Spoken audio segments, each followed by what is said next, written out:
மன்றாடுவோமாக. ஆண்டவரே, உம் திருமகன் கிறிஸ்து தமது இரத்தத்தை சிந்தி உம் அடியார்களுக்காக பாஸ்கா நிகழ்வை ஏற்படுத்தினார். உமது இரக்கத்தை நினைவு கூர்ந்த நிலையான பாதுகாப்பால் அவர்களை புனிதப்படுத்துவீராக. என்றென்று வாழ்ந்து ஆட்சி செய்கின்ற அவர் வழியாக உம்மை மன்றாடுகின்றோம்.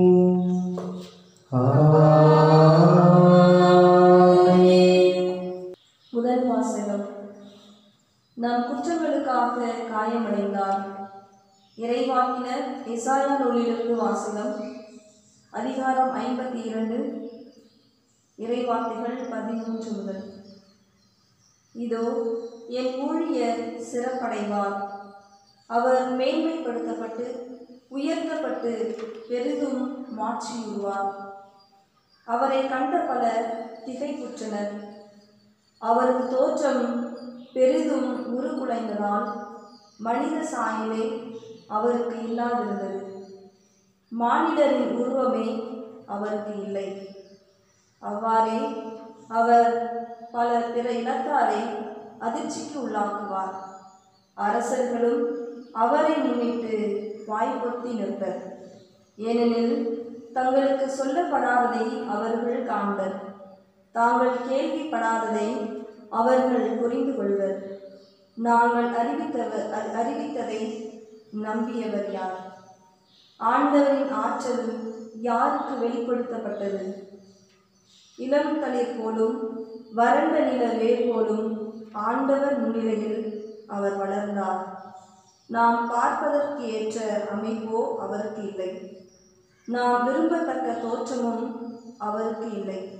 அவர் இகழப்பட்டார், மனிதரால் புறக்கணிக்கப்பட்டார், வேதனையுற்ற மனிதராய் இருந்தார். நோயுற்று நலிந்தார், காண்போர் தம் முகத்தை மூடிக்கொள்ளும் நிலையில் அவர் இருந்தார். அவர் இழிவுபடுத்தப்பட்டார், அவரை நாம் மதிக்கவில்லை. மெய்யாகவே அவர் நம் பிணிகளை தாங்கிக் கொண்டார், நம் துன்பங்களை சுமந்து கொண்டார். நாமோ அவர் கடவுளால் வதைக்கப்பட்டு நொறுக்கப்பட்டவர் என்றும் சிறுமைப்படுத்தப்பட்டவர் என்றும் எண்ணினோம். அவரோ நம் குற்றங்களுக்காக காயமடைந்தார், தம் தீச்செயல்களுக்காக நொறுக்கப்பட்டார்.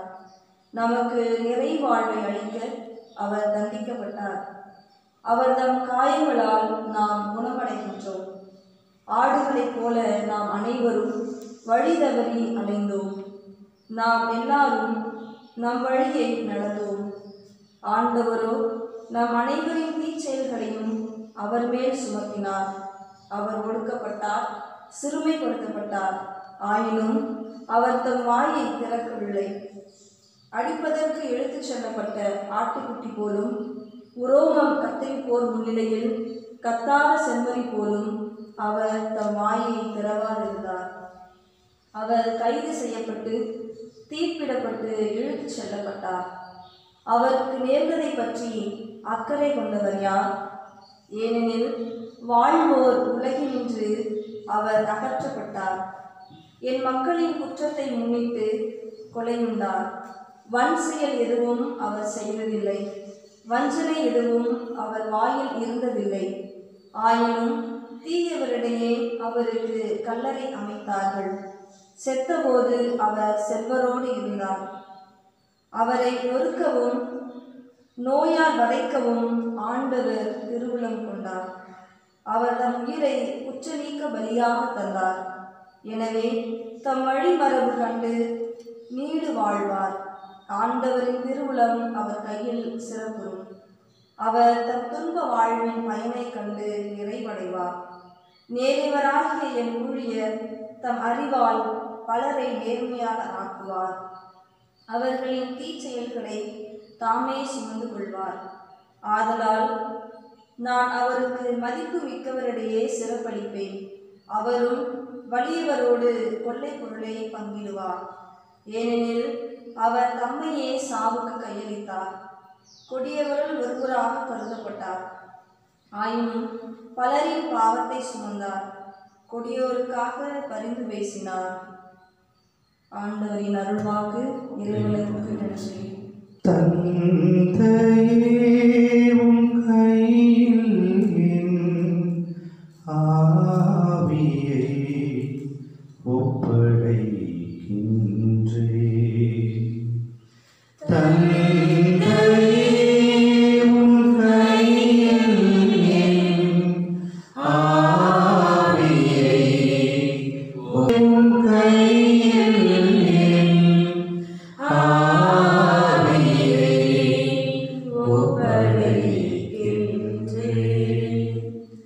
ஆண்டவரே உம்மிடம் அடைக்கலம் புகுகின்றே.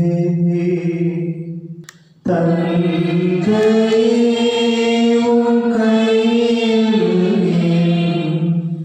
ஆணே. என் அயலாரின் நகைப்புக்கு இலக்கானே.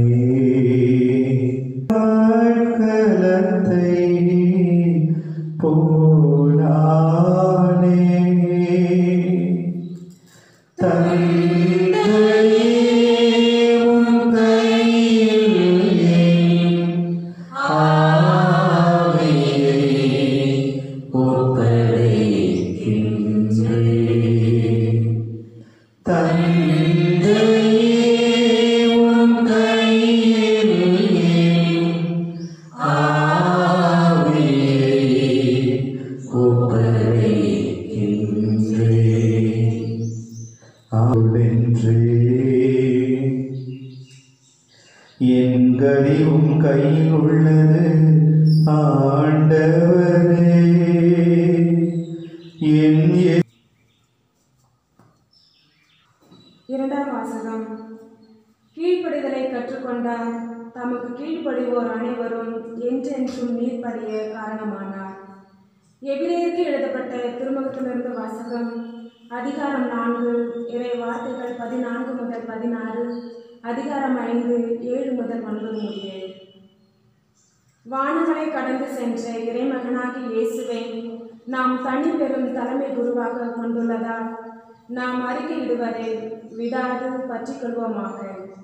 ஏனெனில் நாம் தலைமை குரு நம்முடைய வலுவின்மையை கண்டு இரக்கம் காட்ட இயலாதவர் அல்ல. மாறாக எல்லா வகையிலும் நம்மை போல சோதிக்கப்பட்டவர், எனினும் பாவம் செய்யாதவர். எனவே நாம் இரக்கத்தை பெறவும் ஏற்ற வேளையில் உதவக்கூடிய அருளை கண்டடையவும் அருள் நிறைந்த இறை அரியணை துணிவுடன் அணுகி செல்வோமாக. அவர் இவ்வுலகில் வாழ்ந்த காலத்தில் தம்மை சாவிலிருந்து காப்பாற்ற வல்லவரை நோக்கி உரத்த குரலில் எழுப்பி கண்ணீர் சிந்தி மன்றாடி வேண்டினார். அவர் கொண்டிருந்த இறைப்பற்று கலந்த அச்சத்தை முன்னிட்டு கடவுள் அவருக்கு செவிசாய்த்தார். அவர் இறைமகனாய் இருந்தும் துன்பங்கள் வழியே கீழ்ப்படுதலை கற்றுக்கொண்டார். அவர் நிறைவுள்ளவராகி தமக்கு கீழ்ப்படிவோர் அனைவருக்கும் என்றென்றும் மீட்படைய காரணமானார். ஆண்டவர் வழங்கும் அருள்வாக்கு. இறைவனுக்கு நன்றி. கிறிஸ்து தம்மை தாழ்த்தி சாவை ஏற்கும் அளவுக்கு அதுவும் சிலுவை சாவை அவரை எல்லோருக்கும் மேலாய் உயர்த்தி எப்பெயருக்கும் மேலான பெயரை அவருக்கு அருளினார். ஆண்டவர்களோடு இருப்பாராக. உம் ஆன்மாவோடும் இருப்பாராக. தூய யோவான் எழுதிய நற்செய்தியிலிருந்து வாசகம். ஆண்டவரே மாட்சி உமக்கே. புனித யோவான் எழுதிய நற்செய்தியின்படி நமது ஆண்டவராகிய இயேசு கிறிஸ்துவின் திருப்பாடுகள். இயேசு தம் சீடர்களோடு கெதரோன் நீரோடையை கடந்து சென்றார். அங்கே ஒரு தோட்டம் இருந்தது. தம் சீடர்களோடு இயேசு அதில் நுழைந்தார். அவரை காட்டிக் கொடுத்த யூதாசுக்கு அந்த இடம் தெரியும். ஏனெனில் இயேசுவும் அவருடைய சீடர்களும் அடிக்கடி அங்கு கூடுவர். படைப்பிரிவினரையும் தலைமை குருக்களும் பரிசேயரும் அனுப்பிய காவலர்களையும் கூட்டிக் கொண்டு யூதாசு விளக்குகளோடும் பந்தங்களோடும் படைக்கலங்களோடும் அங்கே வந்தான். தமக்கு நிகழப்போகிற அனைத்தையும் இயேசு அறிந்து அவர்கள் முன் சென்று, யாரை தேடுகிறீர்கள் என்று கேட்டார். அவர்கள் மறுமொழியாக, நாசரேத் இயேசுவை தேடுகிறோம் என்றார்கள். இயேசு நான் தான் என்றார். அவரை காட்டிக் கொடுத்த யூதாசும் அவர்களோடு நின்று கொண்டிருந்தார். நான் தான் என்று அவர் சொன்னதும் அவர்கள் பின்வாங்கி தரையில் விழுந்தார்கள். யாரை தேடுகிறீர்கள் என்று மீண்டும் அவர்களிடம் கேட்டார். அவர்கள் நாசரேத் இயேசுவை தேடுகிறோம் என்றார்கள். இயேசு அவர்களை பார்த்து, நான் தான் என்று உங்களிடம் சொன்னேனே, நீங்கள் என்னை தேடுகிறீர்கள் என்றால் இவர்களை போக விடுங்கள் என்றார். நீர் என்னிடம் ஒப்படைத்தவர்களுள் எவரையும் நான் இழந்து விடவில்லை என்று அவரே கூறியிருந்தது இவ்வாறு நிறைவேறியது. சீமோன் பேதுருவிடம் ஒரு வாள் இருந்தது.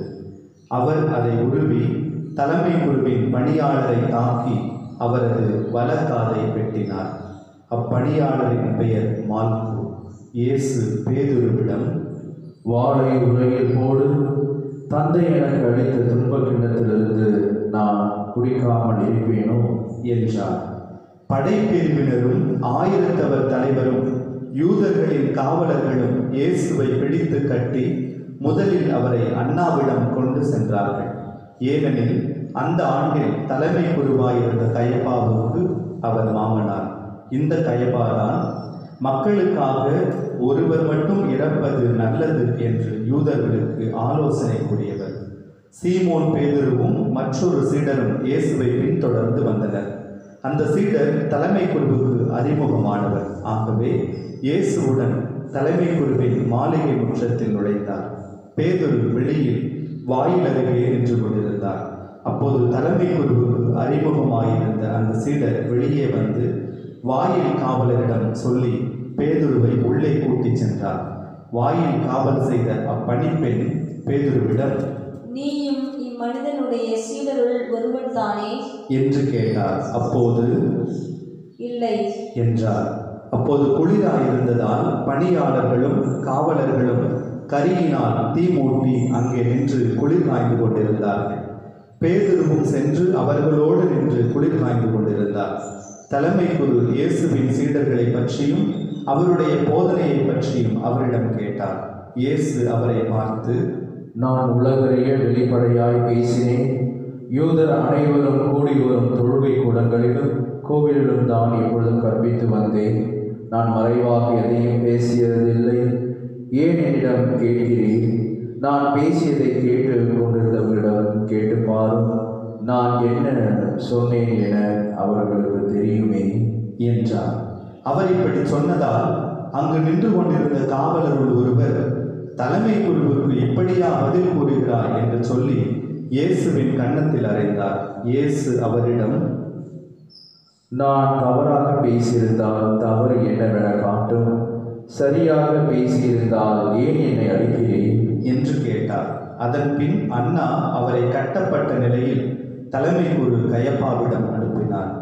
சீமோன் பேதுரு அங்கு நின்று குளிர் காய்ந்து கொண்டிருந்தார். அப்போது அங்கிருந்தவர்கள் அவரிடம், நீயும் அவனுடைய சீடர்களுள் ஒருவன் தானே என்று கேட்டனர். அவர், இல்லை தலைமை குருவின் பணியாளர் ஒருவர், நான் உன்னை தோட்டத்தில் அவரோடு பார்க்கவில்லையா என்று கேட்டார். பேதுருவால் காது வெட்டப்பட்டவருக்கு இவர் உறவினர். பேதுரு மீண்டும் மறுதளித்தார். உடனே சேவல் கூவிற்று.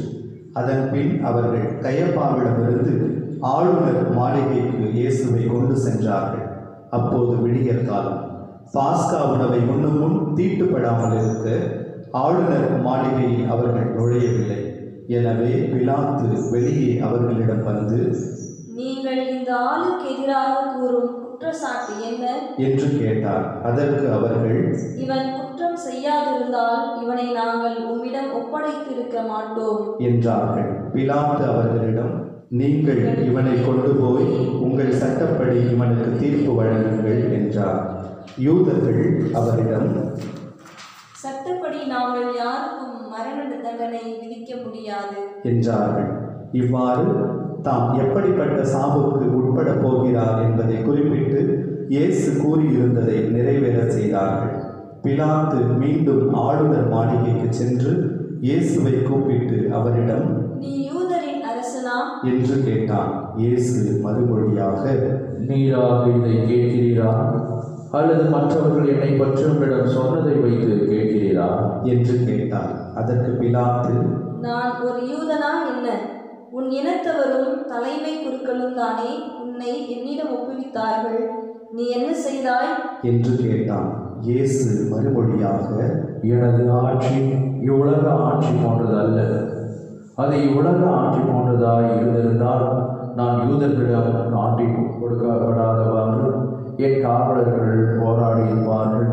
ஆனால் என் ஆட்சி இவ்வுலக ஆட்சி போன்றது அல்ல என்றார். பிலாத்து அவரிடம், அப்படியானால் நீ அரசன் தானோ என்று கேட்டான். அதற்கு இயேசு, அரசன் என்று நீர் சொல்கிறீர். உண்மையை எடுத்துரைப்பதே என் பணி. இதற்காகவே நான் பிறந்தேன், இதற்காகவே உலகிற்கு வந்தேன். உண்மையை சார்ந்தவர் அனைவரும் என் குரலுக்கு செவி சாய்க்கின்றனர் என்றார். பிலாத்து அவரிடம், உண்மையா? அது என்ன என்று கேட்டான். இப்படி கேட்ட பின் பிலாத்து மீண்டும் யூதரிடம் சென்று, இவனிடம் நான் குற்றம் ஒன்றும் காணவில்லையே என்றான். மேலும், பாஸ்கா விழாவின் போது உங்கள் விருப்பப்படி ஒரு கைதியை விடுதலை செய்யும் வழக்கம் உண்டே. யூதரின் அரசனாகி இவனை நான் விடுதலை செய்யட்டுமா? உங்கள் விருப்பம் என்ன என்று கேட்டான். அதற்கு அவர்கள், இவன் வேண்டாம், பரபாவையே விடுதலை செய்யும் என்று மீண்டும் கத்தினார்கள். அந்த பரபா ஒரு கள்வன். பின்னர் பிலாத்து இயேசுவை சாட்டையால் அடிக்கச் செய்தான். வீரர்கள் ஒரு முள்முடி பின்னி அவர் தலையின் மேல் வைத்து செந்நிற மேலுடையை அவருக்கு அணிவித்தார்கள். அவரிடம் வந்து, யூதரின் அரசே வாழ்க என்று சொல்லி அவருடைய கன்னத்தில் அறைந்தார்கள். பிலாத்து மீண்டும் வெளியே வந்து அவர்களிடம், அவனை நான் உங்கள் முன் வெளியே கூட்டி வருகின்றேன், பாருங்கள். அவனிடம் நான் குற்றம் ஒன்றும் காணவில்லை என்பதை அறிந்து கொள்ளுங்கள் என்றார். இயேசு முள்முடியும் செந்நிற மேலுடையும் அணிந்தவராய் வெளியே வந்தார். பிலாத்து அவர்களிடம், இதோ மனிதன் என்றார். அவரை கண்டதும் தலைமை குருக்களும் காவலர்களும், சிலுவையில் அறையும், சிலுவையில் அறையும் என்று கத்தினார்கள். பிலாத்து அவர்களிடம், நீங்களே இவனை கொண்டு போய் சிலுவையில் அறையுங்கள். இவரிடம் குற்றம் இருப்பதாக எனக்கு தெரியவில்லை என்றார். யூதர்கள் அவரை பார்த்து, எங்களுக்கு ஒரு சட்டம் உண்டு, அச்சட்டத்தின்படி இவன் சாக வேண்டும். ஏனெனில் இவன் தன்னையே இறைமகன் என உரிமை கொண்டாடுகின்றான் என்றனர். பிலாத்து இதை கேட்டதும் இன்னும் மிகுதியாக அஞ்சினான். அவன் மீண்டும் ஆளுநர் மாளிகைக்கு சென்று இயேசுவிடம், நீ எங்கிருந்து வந்தவன் என்று கேட்டான். ஆனால் இயேசு அவனுக்கு பதில் கூறவில்லை. அப்போது பிலாத்து, என்னோடு பேச மாட்டாயா? உன்னை விடுதலை செய்யவும் எனக்கு அதிகாரம் உண்டு, உன்னை சிலுவையில் அறையவும் எனக்கு அதிகாரம் உண்டு என்பது உனக்கு தெரியாதா என்றான். இயேசு மறுமொழியாக, மேலிருந்து அருளப்படாவிடில் உமக்கு என் மேல் எந்த அதிகாரமும் இராது. ஆகவே என்னை உம்மிடம் ஒப்புவித்தவன் தான் பெரும் பாவம் செய்தவன் என்றான். அது முதல் பிலாத்து அவரை விடுவிக்க வழி தேடினான். ஆனால் யூதர்கள், நீர் இவனை விடுவித்தால் சீசருடைய நண்பராய் இருக்க முடியாது. தம்மையே அரசராகிக் கொள்ளும் எவரும் சீசருக்கு எதிரி என்றார்கள். இவ்வார்த்தைகளை கேட்டதும் பிலாத்து இயேசுவை வெளியே கூட்டி வந்தான். கல்தலம் என்னும் இடத்தில் இருந்த நடுவர் இருக்கை மீது அமர்ந்தான். அந்த இடத்திற்கு எபிரேய மொழியில் கப்பத்தா என்பது பெயர். அன்று பாஸ்கா விழாவுக்கு ஏற்பாடு செய்யும் நாள். ஏறக்குறைய நண்பகல் வேளை. பிலாத்து யூதர்களிடம், இதோ உங்கள் அரசன் என்றான். அவர்கள், ஒழிக ஒழிக, அவனை சிலுவையில் அறையும் என்று கத்தினார்கள். பிலாத்து அவர்களிடம், உங்கள் அரசனை நான் சிலுவையில் அறைய வேண்டும் என்கிறீர்களா என்று கேட்டான். அதற்கு தலைமை குருக்கள், எங்களுக்கு சீசரை தவிர வேறு அரசர் இல்லை என்றார்கள். அப்போது பிலாத்து அவரை சிலுவையில் அறையுமாறு அவர்களிடம் ஒப்புவித்தான். அவர்கள் இயேசுவை தம் பொறுப்பில் ஏற்றுக்கொண்டார்கள். இயேசு சிலுவையை தாமே சுமந்து கொண்டு மண்டை ஓட்டு இடம் என்னும் இடத்திற்கு சென்றார். அதற்கு எபிரேய மொழியில் கொல்கொதா என்பது பெயர். அங்கே அவர்கள் இயேசுவையும் அவரோடு வேறு இருவரையும் சிலுவைகளில் அறைந்தார்கள். அவ்விருவரையும் இரு பக்கங்களிலும் இயேசுவை நடுவிலுமாக அறைந்தார்கள். பிலாத்து குற்ற அறிக்கை ஒன்று எழுதி அதை சிலுவையின் மீது வைத்தான். அதில் நாசரேத்து இயேசு யூதர்களின் அரசன் என எழுதியிருந்தது. இயேசு சிலுவையில் அறையப்பட்ட இடம் நகரத்துக்கு அருகில் இருந்ததால் யூதருள் பலர் இந்த குற்ற அறிக்கையை வாசித்தனர். அது எபிரேயம், லத்தீன், கிரேக்கம் ஆகிய மொழிகளில் எழுதப்பட்டிருந்தது. யூதரின் தலைமை குருக்கள் பிலாத்திடம், யூதரின் அரசன் நான் என்று அவனே சொல்லியதாக எழுதும் என்று கேட்டுக்கொண்டார்கள். பிலாத்து அவர்களை பார்த்து, நான் எழுதியதே என்றார். இயேசுவை சிலுவையில் அறைந்த பின் படைவீரர் அவருடைய மேலுடைகளை 4 பாகமாக பிரித்து ஆளுக்கு ஒரு பாகம் எடுத்துக்கொண்டார்கள். அங்கியையும் அவர்களே எடுத்துக்கொண்டார்கள். அந்த அங்கி மேலிருந்து கீழ்வரை தையலே இல்லாமல் நெய்யப்பட்டிருந்தது. எனவே அவர்கள் ஒருவரை ஒருவர் நோக்கி, அதை கிழிக்க வேண்டாம், அது யாருக்கு கிடைக்கும் என்று பார்க்க சீட்டு குழிக்கு போடுவோம் என்றார்கள். என் ஆடைகளை தங்களுக்குள் பகிர்ந்து என் உடை மீது சீட்டு போட்டார்கள் என்னும் மறைநூல் வாக்கு இவ்வாறு நிறைவேறியது. சிலுவை அருகில் இயேசுவின் தாயும் தாயின் சகோதரி குலோபாவின் மனைவியுமான மரியாவும் மகதலா மரியாவும் நின்று கொண்டிருந்தனர். இயேசு தம் தாயையும் அருகில் நின்ற தம் அன்பு சீடரையும் கண்டு தம் தாயிடம், அம்மா, இவரே உம் மகன் என்றார். பின்னர் தம் சீடரிடம், இவரே உம் தாய் என்றார். அந்நேரம் முதல் அச்சீடர் அவரை தம் வீட்டில் ஏற்று ஆதரவு அளித்து வந்தார். இதன் பின் அனைத்தும் நிறைவேறிவிட்டது என்பதை அறிந்த இயேசு, தாகமாயிருக்கிறது என்றார். மறைநூலில் எழுதியுள்ளது நிறைவேறவே இவ்வாறு சொன்னார். அங்கே ஒரு பாத்திரம் நிறைய புளித்த திராட்சை ரசம் இருந்தது. அதில் கடற்பஞ்சை நன்கு தோய்த்து ஈசோப்பு தண்டில் பொருத்தி அதை அவரது வாயில் வைத்தார்கள். அந்த ரசத்தை குடித்ததும் இயேசு, எல்லாம் நிறைவேறிற்று என்று கூறி தலை சாய்த்து ஆவியை ஒப்படைத்தார்.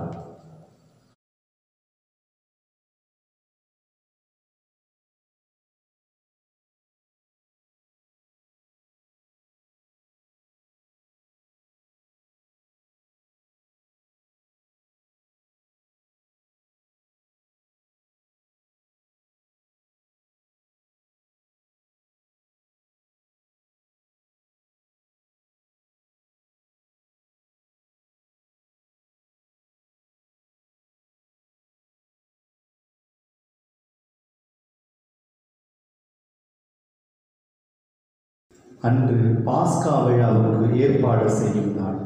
அடுத்த நாள் ஓய்வு நாளாகவும் பெருநாளாகவும் இருந்தது. எனவே அன்று சிலுவையில் உடல்கள் தொங்கலாகாது என்பதற்காக கால்களை முறித்து சடலங்களை எடுத்து விடுமாறு யூதர்கள் பிலாத்திடம் கேட்டுக்கொண்டார்கள். ஆகவே படைவீரர் வந்து இயேசுவோடு சிலுவையில் அறையப்பட்டிருந்தவர்கள் ஒருவனுடைய கால்களை முதலில் முறித்தார்கள். பின்னர் மற்றவனுடைய கால்களையும் முறித்தார்கள். பின்பு அவர்கள் இயேசுவிடம் வந்தார்கள். அவர் ஏற்கனவே இறந்து போயிருப்பதை கண்டு அவருடைய கால்களை முறிக்கவில்லை. ஆனால் படைவீரருள் ஒருவர் இயேசுவின் விலாவை ஈட்டியால் குத்தினார்.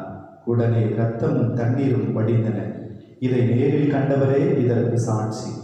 அவரது சான்று உண்மையானதே. அவர் உண்மையையே கூறுகிறார் என்பது அவருக்கு தெரியும். நீங்களும் நம்ப வேண்டும் என்பதற்காகவே அவர் இதை கூறுகிறார். எந்த எலும்பும் முறிபடாது என்னும் மறைநூல் வாக்கு இவ்வாறு நிறைவேறியது. மேலும் தாங்கள் ஊடுருவ குத்தியவரை உற்று நோக்குவார்கள் என்றும் மறைநூல் கூறுகிறது. அரிமத்தியா ஊரைச் சேர்ந்த யோசேப்பு என்பவர் இயேசுவின் சீடர்களுள் ஒருவர். யூதருக்கு அஞ்சியதால் தம்மை சீடர் என்று வெளிப்படையாக காட்டிக்கொள்ளாதவர். அவர் இயேசுவின் உடலை எடுத்துக்கொண்டு போக பிலாத்திடம் அனுமதி கேட்டார். பிலாத்தும் அனுமதி கொடுத்தான். யோசேப்பு வந்து இயேசுவின் சடலத்தை எடுத்துக்கொண்டு போனார்.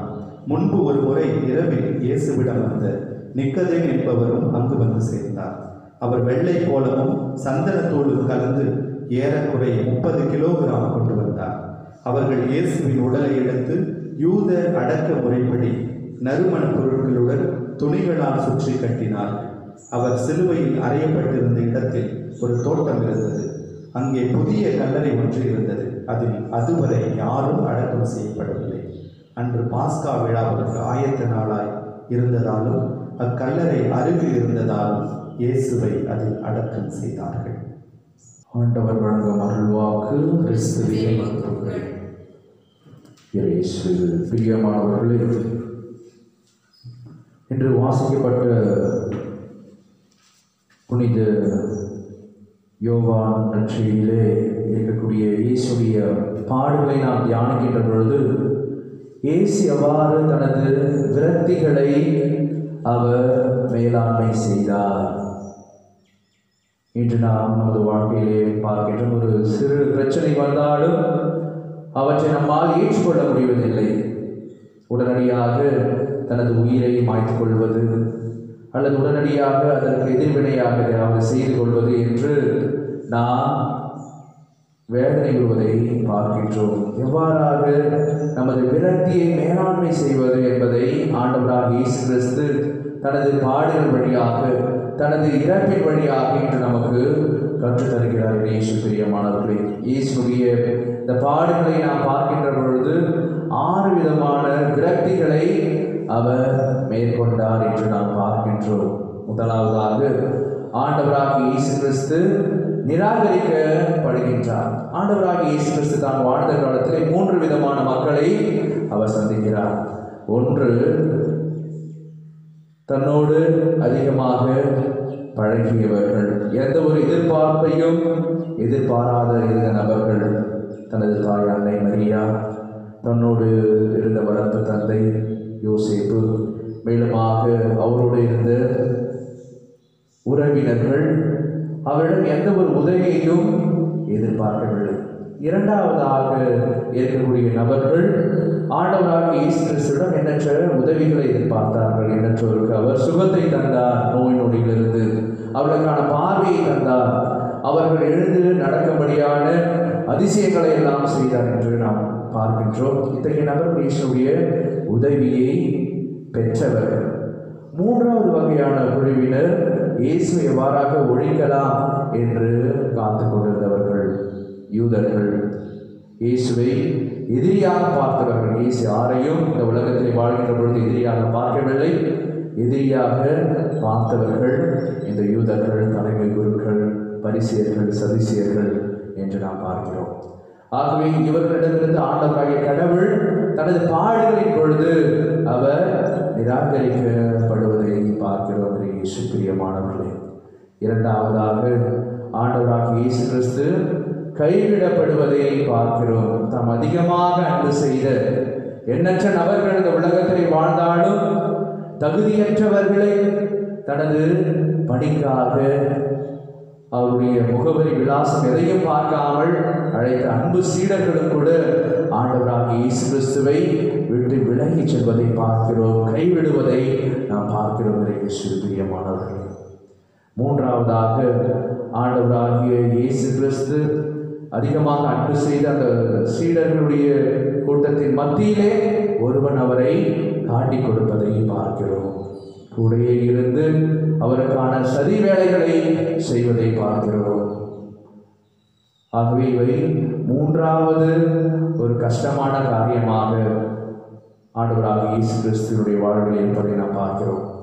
நான்காவதாக நாம் பார்க்கிறோம், இயேசு பிரியமானவர்களே, அவருக்கான அவமான காரியம் உமிழப்படுகிறது. அவரை வஞ்சிக்கிறார்கள், அவரை சாட்டையால் அடைக்கிறார்கள், அனைவர் மத்தியிலும் அவரை கொடுமைப்படுத்துகிறார்கள். எண்ணற்ற துன்பங்களையும் துயரங்களையும் அவர் ஏற்றுக்கொள்வதையும் நாம் பார்க்கிறோம். இயேசு பிரியமானவர்களே, ஐந்தாவதாக அவருக்கு சிலுவை என்கின்ற ஒரு கஷ்டமான ஒரு தண்டனை வழங்கப்படுகிறது. அனைவரும் அவர் மீது தீர்ப்பு சொல்வதை நாம் பார்க்கிறோம். அந்த பாரமான சிலுவையை அவர் சுமந்து செல்வதை பார்க்கிறோம். சிலுவையின் பாதையின் பொழுது இதை அனைத்தையும் நாம் தியானிக்கிறோம். எவ்வாறாக அவர் தீர்ப்பிடப்படுகிறார், எவ்வாறாக அவர் காரி உமிழப்படுகிறார், சாட்டைகள் அடிக்கப்படுகிறார், முன்முடியை அவர் மீது சுமத்துவதை அனைத்தையும் பார்க்கிறோம். இறுதியாக அவர் சிலுவையிலே அவர் அறையப்படுவதை பார்க்கிறோம். பிரியமானவர்களே, நமக்கு ஒரு சில தடயங்கள் இல்லாவிட்டாலும் சொல்லப்படுகிறது, நிர்வாணமாக அவரை சிலுவையில் அறைந்தார்கள் என்று நாம் பார்க்கிறோம். பிரியமானவர்களே, ரோமையர்கள் தங்களது இனத்தை சாராத ஒரு நபருக்கு தான் இத்தகைய ஒரு பெரிய தண்டனையை கொடுப்பார்கள், சிலுவை தண்டனையை கொடுப்பார்கள். அவருடைய கைகள் அனைத்தும் கட்டப்படுகிறது, கால்கள் கட்டப்படுகிறது, ஆணிகளால், கூறிய ஆணிகளால் அவரது கையை அவர்கள் பதம் பார்ப்பதை பார்க்கிறோம். இவ்வாறாக ஒரு மனிதனுக்கு தனது கைகள் எல்லாம் கட்டப்படுகின்ற பொழுது ஒரு கழுகு அல்லது ஒரு பறவை, ஒரு காகம் அவனது கண்களை கொத்தினாலும், அவனது தாடையை கொத்தினாலும் தனது கரத்தை எடுத்து அவற்றை ஓட்ட முடியாது, அல்லது அத்தகைய தண்டனையிலிருந்து தப்பித்துக் கொள்ள முடியாது. எண்ணற்ற விலங்குகள் வந்து அவரை கஷ்டப்படுத்தினாலும் தன்னையே அவர் காப்பாற்றிக் கொள்ள முடியாத ஒரு சூழ்நிலையிலே ஆண்டவராக இயேசு கிறிஸ்து சிலுவையிலே கரங்களை விரித்து தொங்கப்படுவதை நமது மனக்கண் முன் நாம் கொண்டு வருவோம். பிரியமானவர்களே, அவரது உடலும் அவரது பாதங்களும் கூடிய எடையாக இருப்பதால் மூச்சு விடுவதற்கும் கூட அவர் வேதனைப்படுவதை, கஷ்டப்படுவதை நாம் பார்க்கிறோம். அவரது ஒவ்வொரு உறுப்புகளையும் அவர்கள் கடினப்படுத்தி, கஷ்டப்படுத்தி, அவமானப்படுத்தி, வேதனைப்படுத்தி அவரை சாகரிப்பதை நாம் பார்க்கிறோம். பிரியமானவர்களே, ஆங்கிலத்திலே ஹியூமிலியேஷன் என்று சொல்வார்கள். ஹியூமிலியேஷன் என்றால் ஒரு மனித மாண்பை இழக்கக்கூடிய ஒரு தன்மையிலே அவர் தள்ளப்படுகிறார். மனிதனாக நமக்காக பிறந்தார் என்று நாம் விவிலியத்திலே வாசிக்கிறோம்.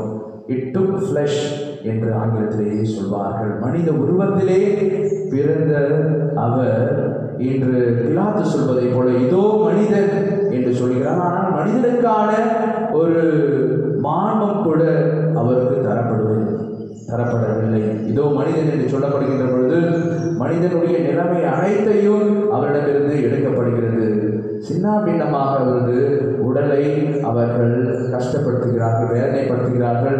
இவரை பார்த்தால் மனிதனா என்று கேட்கும் அளவுக்கு அவரை கொடிய ஒரு கஷ்டத்திலே, வேதனையிலே, நிந்தனையிலே ஆற்றுவதை பார்க்கிறோம். இதை பிரியமானவர்களே, ஆகவே ஹியூமிலியேஷன் என்று சொல்லக்கூடிய வார்த்தை மண்ணை விட மோசமான, மண்ணிலும் மண்ணாக, தூசியிலும் தூசியாக ஒரு கலகத்தை ஆண்டவராகிய இயேசு கிறிஸ்துவுக்கு அவர்கள் ஏற்படுத்தி அவரை கலங்கடிக்க செய்வதை நாம் பார்க்கிறோம். இயேசு பிரியமானவர்கள், ஆகவே இந்த நாளிலே இந்த அனைத்து விரக்திகளையும் அவர் எவ்வாறாக அவர் மேலாண்மை கொண்டார் என்பதை நாம் அறிந்து கொள்ள நாம் அழைக்கப்படுகிறோம். இயேசு பிரியமான இயேசுடைய பாடுகளை சிந்திக்கின்ற பொழுது ஒரு சிறிய அனுபவத்தை உங்கள் மத்தியிலே பகிர்ந்து கொள்ள ஆசைப்படுகிறேன். நன்மையிலே எனக்கு தெரிந்த ஒரு நல்ல ஒரு கத்தோலிக்க குடும்பம், தாயும் தந்தையும் கடவுளுக்கு ஏற்புடைய ஒரு அற்புதமான ஒரு வாழ்வை வாழக்கூடியவர்கள். அவர்களுக்கு 2 புதல்வர்கள், 2 மகன்கள் இருக்கிறார்கள். அவர்களும் அந்த தாய் தந்தையை போல ஆலயத்திற்கு வருவது, கடவுளுக்கு உகந்த ஒரு வாழ்வை வாழ்வது, எந்த ஒரு சண்டை சச்சரவுக்கும் செல்லாமல் பிறருக்கு முன்மாதிரியாக வாழக்கூடிய ஒரு நபர்களாக இருந்தார்கள். அண்மையிலே அவர்களுக்கு பிடிக்காத ஒரு நபர்கள் அவர்களை குறித்து ஒரு தவறான செய்தியை காவலர்களுக்கு அனுப்புகிறார்கள். அந்த மகன் எந்த ஒரு தீமைக்கும், எந்த ஒரு தவறான காரியங்களுக்கும் செல்லாதவன், இவன் மதுபானத்தை விற்கிறான் என்ற ஒரு தவறான ஒரு செய்தியானது காவலர்களுக்கு தொலைபேசி வழியாக அனுப்பப்படுகிறது. அந்த இரவு தாய் தந்தையான மகன்களும் இந்த குடிசை வீட்டிலே அவர்கள் உறங்கிக் கொண்டிருக்கிறார்கள். திடீரென நள்ளிரவில் காவலர்கள் வந்து அந்த மகனை பயங்கரமாக அடிக்கிறார்கள், அந்த தாயை எட்டி உதைக்கிறார்கள், அந்த அப்பாவையும் தலையில் அடிக்கிறார்கள். இவ்வாறாக பயங்கரமான ஒரு கஷ்டமான ஒரு சூழ்நிலை அங்கே நிலவுகிறது. அந்த மகனை அவர்கள் காவல் நிலையத்திற்கு அழைத்து சென்று சிறையிலே அடைக்கிறார்கள். அங்கே சிறையிலே பயங்கரமான ஒரு வேதனையை, துன்பத்தை, கஷ்டத்தை அவர் 2 நாட்களாக அனுபவிக்கிறார்.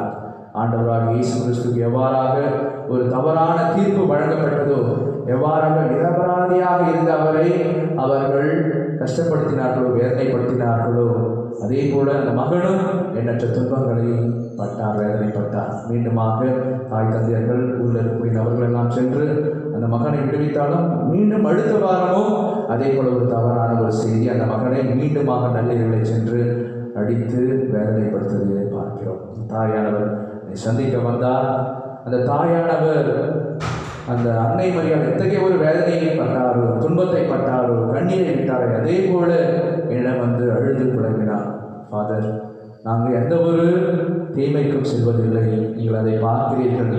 பிள்ளைக்கு மது என்றால் என்னவென்று கூட தெரியாது. இருக்கக்கூடிய அந்த மகனை இந்த காவலர்கள் அழைத்து சென்று அவரை ஆண்டவராக இயேசு கிறிஸ்து எவ்வாறாக அநீதியான ஒரு தீர்ப்பு வழங்கப்பட்டதோ அதே போல என்னுடைய மகனுக்கும் அந்த தீர்ப்பை வழங்கி அவன் உண்ணக்கூட முடியாத அளவுக்கு அவரது கையை அவர்கள் அடித்து நொறுக்கி இருக்கிறார்கள். வேதனையாக இருக்கிறது. இருந்தாலும் ஆண்டவராக இயேசு கிறிஸ்து தனது அந்த சிலுவையின் வேதனையிலே எவ்வாறாக தன்னை சிலுவையில் அறைந்தவர்களுக்காக ஜெபித்தார். இறைவா, அவர்களை மன்னியும் என்று வேண்டினார். அதே போல அவர்களுக்காக நான் ஜெபிக்கிறேன். அந்த என்னை கூட எண்ணற்ற நபர்கள் இந்த உலகத்தை வாழ்ந்து கொண்டிருக்கிறார்கள், நிரபராதிகளாக. அவர்கள் அனைவருக்கும் கடவுள் நல்ல ஒரு வாழ்வை தர வேண்டும், அவர்களுக்கான நீதியை தர வேண்டும்.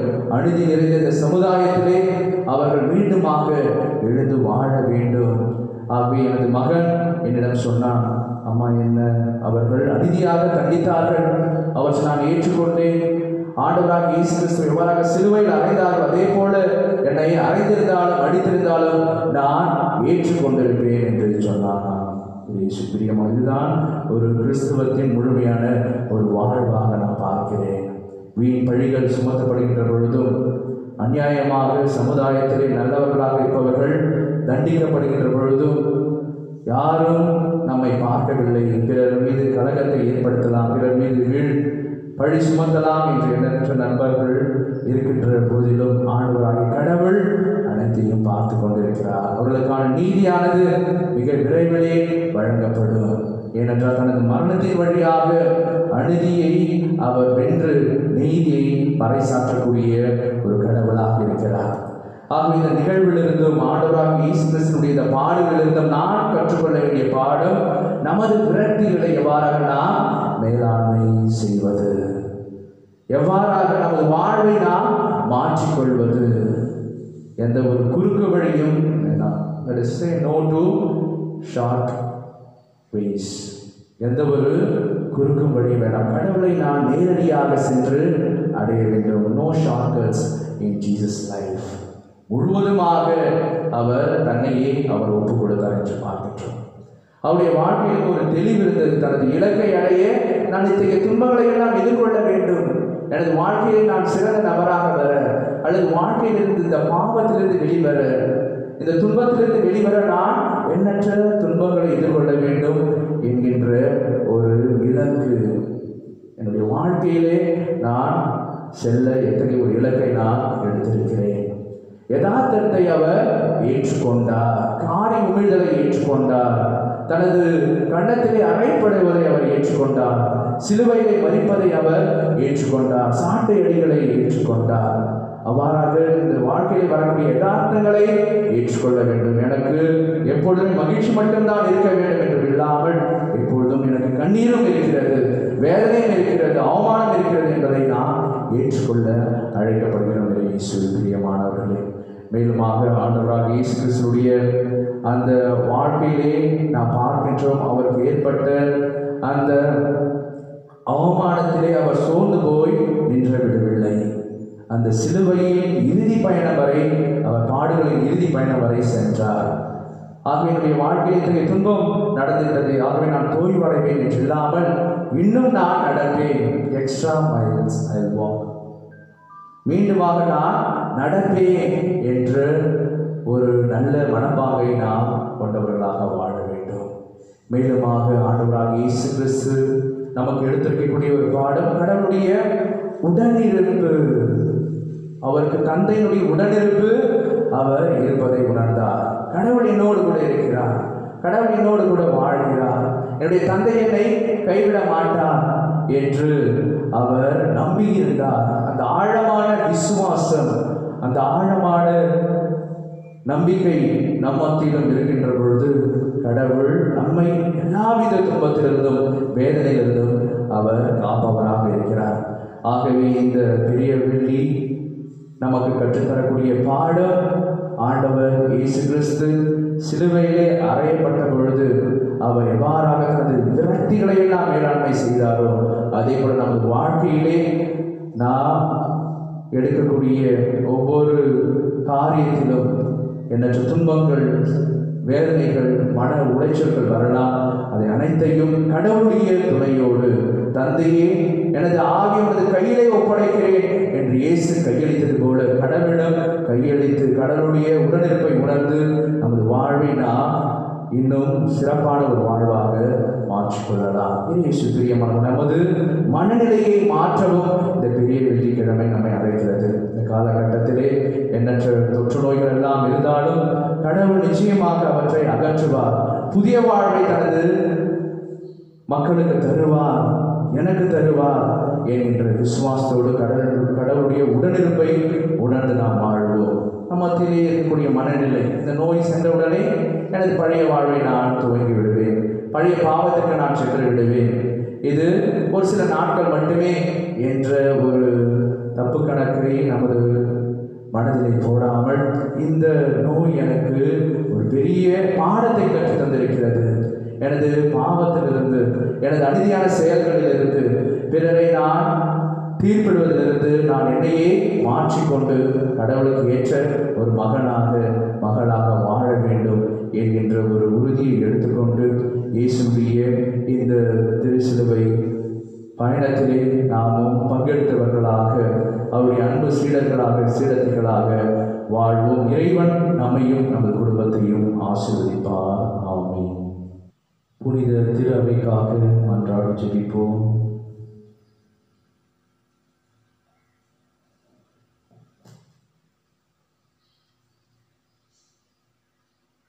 மன்றாடுவோமாக. என்றென்றும் உள்ள எல்லாம் உள்ள இறைவா, கிறிஸ்துவில் உமது மாட்சியை மக்கள் இனங்களுக்கெல்லாம் வெளிப்படுத்தினீர். உம்முடைய இரக்கத்தின் செயல்களை நீர் பாதுகாப்பதால் உலகெங்கும் பரவிருக்கும் திரு அவை உறுதியான நம்பிக்கையுடன் உமது பெயரை அறிக்கையிடுவதில் நிலைத்திருக்க செய்வீராக. எங்கள் ஆண்டவராகிய இயேசு கிறிஸ்து வழியாக உம்மை மன்றாடுகின்றோம். திருத்தந்தைக்காக மன்றாடி ஜெபிப்போம். நமது புனித திருத்தந்தை பிரான்சிஸ்காக மன்றாடுவோம். தலைமை ஆயர் நிலைக்கு அவரை தேர்ந்தெடுத்த நம் இறைவனும் ஆண்டவருமானவர் எவ்வகை தீங்குமின்றி அவரை பேணி காப்பாராக. அதனால் அவர் இறைவனின் புனித மக்களை வழிநடத்தி தம்முடைய புனித திரு அவையை வளம் பெற செய்ய வேண்டும் என்று மன்றாடுவோம்.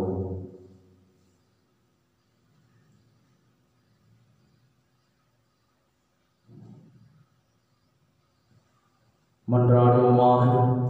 என்றென்றும் உள்ள எல்லாம் உள்ள இறைவா, உமது திட்டப்படியே அனைத்தும் அமைக்கப்பட்டுள்ளன. அதனால் உமது அதிகாரத்தால் ஆளப்படும் கிறிஸ்துவ மக்களாகி எங்கள் வேண்டுதலை பரிவிரக்கத்துடன் கண்ணோக்கிறலும் திருத்தந்தையின் தலைமையின் கீழ் நாங்கள் நம்பிக்கைகள் வளரும்படி அவரை பரிவுடன் காத்தருள்வீராக. எங்கள் ஆண்டவராகிய இயேசு கிறிஸ்து வழியாக உம்மை மன்றாடுகின்றோம்.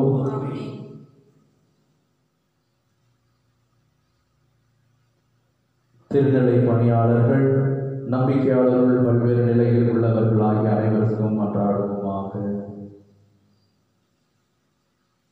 நம் ஆயர் நீதிநாதனுக்காகவும், திரு அவையில் உள்ள எல்லா ஆயர்கள், அருள் பணியாளர்கள், திரு தொண்டர்கள், நம்பிக்கையாளர் ஆகிய அனைவருக்காகவும் மன்றாடுவோமாக.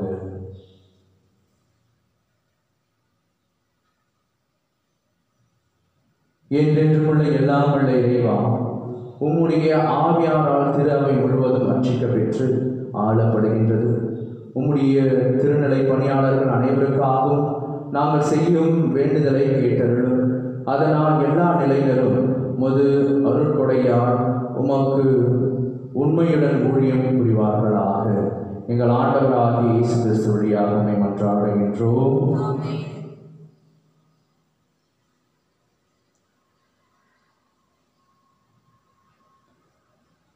கிறிஸ்துவ புகுமுக நிலையினருக்காக மன்றாடுவோம்.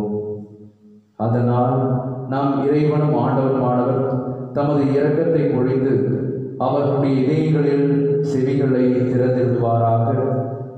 இவ்வாறு அவர்கள் புது பிறப்பு அளிக்கும் திருமுழுக்கினால் தங்கள் பாவங்களுக்கெல்லாம் மன்னிப்பு அடைந்து நம் ஆண்டவர் இயேசு கிறிஸ்துவோடு ஒன்றிணைய வேண்டும் என மன்றாடுவோமாக.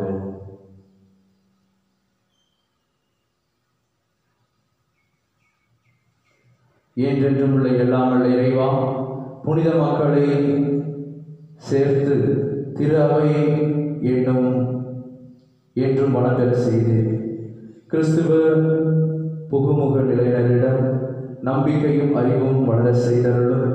அதனால் அவர்கள் திருமுழுக்கு தண்ணீரால் புது பிறப்படைந்து தேர்ந்து கொள்ளப்பட்ட நம்முடைய மக்களின் திருக்கூட்டத்தில் சேர்த்து கொள்ளப்படுவார்களாக.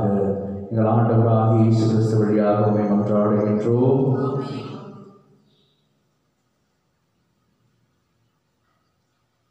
கிறிஸ்தவர்களின் ஒற்றுமைக்காக மன்றாடி ஜெபிப்போம்.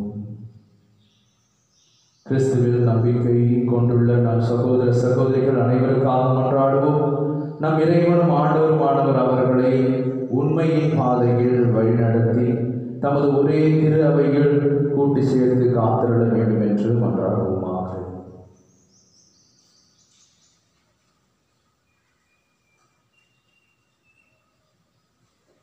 என்றென்றுமுள்ள எல்லாம் வல்ல இறைவன் சிதறுண்டவர்களை ஒன்று சேர்ப்பவரும் ஒருங்கிணைந்தவற்றை பேணி காப்பவர் நீரே. உம் திருமகனின் மந்தையை கனிவுடன் கண்ணோக்கியருடன் இவ்வாறு ஒரே திருமுழுக்கினால் தூய்மைப்படுத்திய அவர்களை நம்பிக்கையின் முழுமையால் இணைத்து அன்பின் பிணைப்பால் ஒன்று சேர்ப்பீராக. எங்கள் ஆண்டவராகிய இயேசு கிறிஸ்து வழியாக உம்மை மன்றாடுகின்றோம்.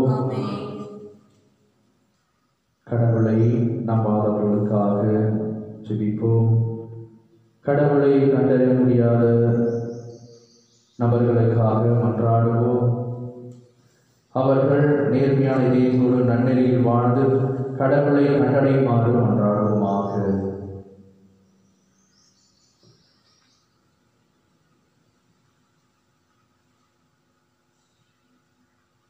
மன்றாடுவோமாக. என்றென்றும் உள்ள எல்லாம் உள்ள இறைவன் மனிதர் அனைவரும் எப்பொழுதும் உம்மையை விரும்பி தேடவும் உம்மை கண்டடைவதால் அமைதியை பெறுவோமே நீர் அவர்களை படைத்தீர்.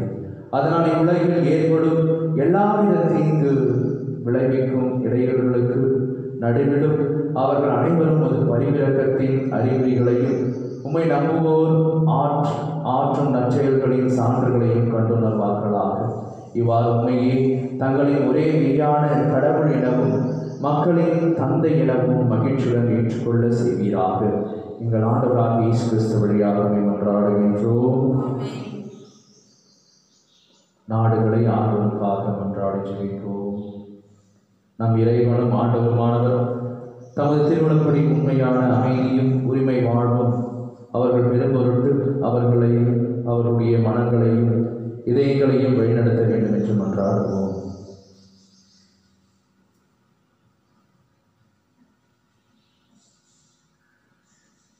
மன்றாடுவோமாக. என்றென்றுமுள்ள எல்லாம் வல்ல இறைவா, மனிதரின் இதயங்களும் அவர்களின் உரிமைகளும் உம் கையில் உள்ளன.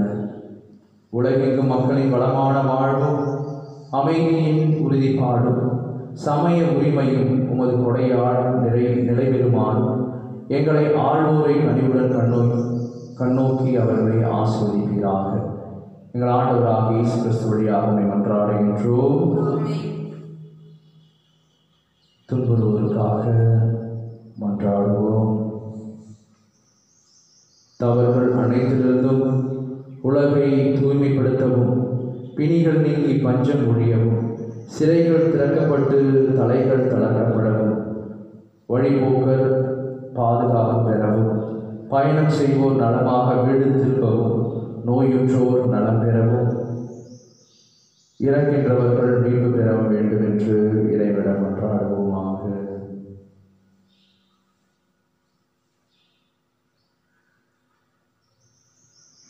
என்றென்றும் உள்ள எல்லாம் வல்ல இறைவா, துயரோருக்கு ஆறுதலும் வருந்துவோருக்கு திடனும் நீரே. எத்தகைய துன்ப வேளையிலும் உம்மை நோக்கி கூவி அழைப்போரின் வேண்டுதல்கள் உம் திருமுன் வருவனவாக. அதனால் தங்கள் தேவைகளில் நீர் இரக்கத்துடன் துணை புரிவதைக் கண்டு அவர்கள் எல்லோரும் மகிழ்வார்களாக. எங்கள் ஆண்டவராக இயேசு கிறிஸ்து வழியாக உம்மை மன்றாடுகின்றோம்.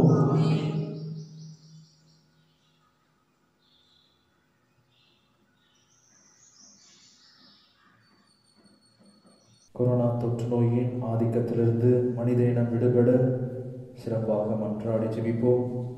இன்றைய மாபெரும் சவாலாக மனித உயிர்கொல்லி நோயாக பரவி வரும் கொரோனா தொற்று நோயின் அனைத்து பாதிப்புகளிலிருந்து உலகம் காப்பாற்றப்பட்டு விரைவில் முழுமையாக மீண்டெழ வேண்டும் என்று இறைவனை மன்றாடுவோமாக.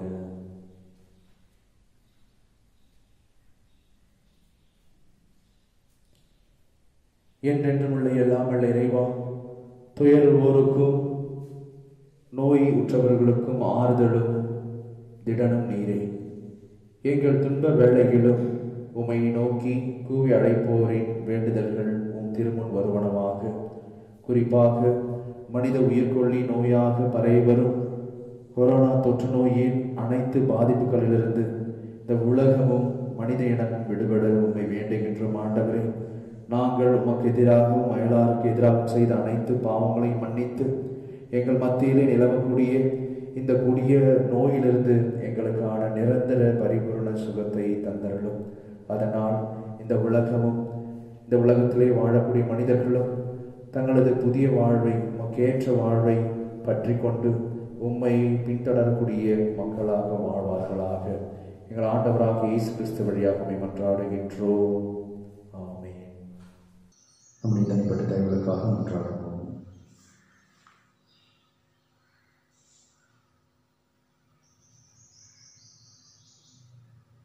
சிலுவையே மரமிதோ இதிலேதான் தொங்கியது உலகத்தின் ரட்சணையா.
மீட்பரின் கட்டளையால் கற்பிக்கப்பட்டு இறைப்படிப்பினால் பயிற்சி பெற்ற நாம் அனைவரும் துணிந்து சொல்லுவோம். விண்ணுலகில் இருக்கிற எங்கள் தந்தையே, உமது பெயர் தூயது என போற்றப்படுக. உமது ஆட்சி வருக. உமது திருவுளம் விண்ணுலகில் நிறைவேறுவது போல மண்ணுலகிலும் நிறைவேறுக. எங்கள் அன்றாட உணவை இன்று எங்களுக்கு தாரும். எங்களுக்கு எதிராக குற்றம் செய்வோரை நாங்கள் மன்னிப்பது போல எங்கள் குற்றங்களை மன்னியும். எங்களை சோதனைக்கு உட்படுத்தாதேயும், தீமையிலிருந்து விடுவித்தருளும். ஆண்டவரே, தீமை அனைத்திலிருந்தும் எங்களை விடுவித்து எங்கள் வாழ்நாளில் அமைதியை கனிவுடன் அருளுமை மன்றாடுகிறோம். உமது இரக்கத்தின் உதவியால் நாங்கள் பாவத்திலிருந்து எப்பொழுது விடுதலை பெற்று யாதொரு கலகமும் இன்று நலனாய் இருப்போமாக.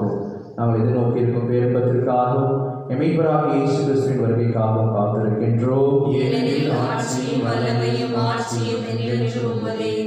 இதோ இறைவனின் செம்மறி, இதோ உலகின் பாவங்களை போக்குபவர், செம்மறியின் விருதுக்கு அழைக்க பெற்றோர் பேறு பெற்றோர். ஆண்டவரே, நீர் இல்லத்தில் எழுந்தருள நான் தகுதியற்றவன். ஆனால் ஒரு வார்த்தை மட்டும் சொல்லியருளும், என் ஆன்மா நலமடையும்.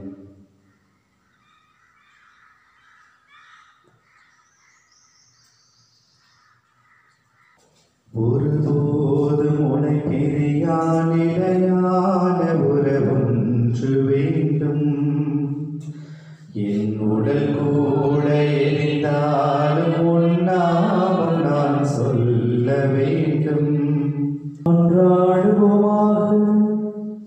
என்றென்றும் உள்ள இல்லாமல் இறைவா, உம்முடைய கிறிஸ்துவின் பாடுகளினாலும் புனித இறப்பினாலும் உயிர்ப்பினாலும் எங்களை மீட்டருளி, உமது இரக்கத்தால் நீர் ஆட்சியை மீட்பு செய்து எங்களில் நிலைத்திருக்க செய்தருளும். இவ்வாறு இம்மறைபொருளில் பங்கேற்பதன் வழியாக முடிவில்லா இறைப்பற்றுடன் வாழ்வோமாக. எங்கள் ஆண்டவராகிய இயேசு கிறிஸ்து வழியாக உம்மை மன்றாடுகின்றோம்.